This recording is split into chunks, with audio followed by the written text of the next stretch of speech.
Once a couple was asked how they managed to stay together for 65 years, and their response was actually quite unique. They said that we lived in a time where if something was broken, we would fix it, not throw it away.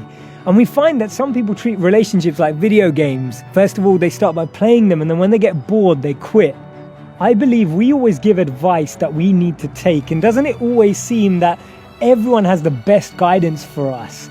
And we receive advice from our friends. We analyze and observe relationships on television and in real life. We dream about what it would be like to love as they do in the movies. Love is promised on countless dating sites, and every year you can count on a song by Taylor Swift about a love story where everything has changed, but it's still sweeter than fiction, and you are still in love.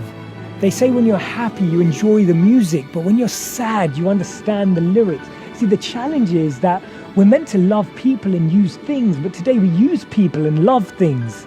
The way we communicate says it all. We spend more time holding our phones than we hold each other. We ask Google more questions than we ask each other.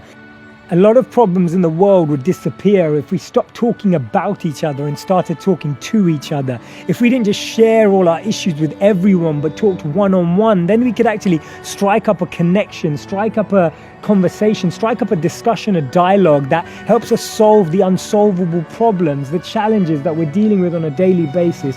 When you're young, you say, I love you because I need you. When you grow up, you realize I need you because I love you. And this is what happens when two people who understand themselves come together. They actually are able to enhance each other's potential. See, relationships are not about compromises. They're actually about empowering the other person to achieve their goals, helping them grow to become the individual they deserve to become, that they can become. And therefore, it's not about our selfish motives. It's not about what we want. Relationships are not about us. See, what usually happens is that two people come together to complete each other. They come together and they depend on each other. And this dependence leads to a drain. And this drain leads to more pain and insight into what it feels like to constantly have someone who depends on you for everything.